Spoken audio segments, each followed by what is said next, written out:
Hello everyone, it's Mr. Matt. Welcome to my kitchen. Today I'm going to give you a cooking class and I want to show you something that's very easy for our parents and children to make together at home. So today we're going to make a very yummy pizza using just 3 ingredients.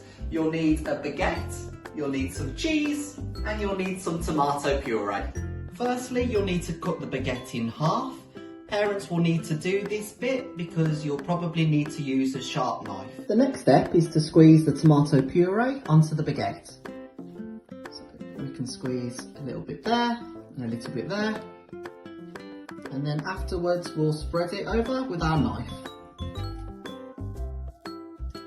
Now we can take some cheese and we'll just put it on top of the baguette.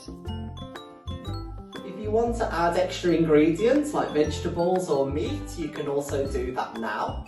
And if you do use this recipe at home, then please send us your photos because we'd love to see your own versions. Now we'll put our pizzas in the oven for 5 to 10 minutes at around 180 degrees until the cheese has melted. So this is our final result, a really simple and delicious pizza baguette. I hope you enjoyed today's video and we'll see you all next time. Bye bye.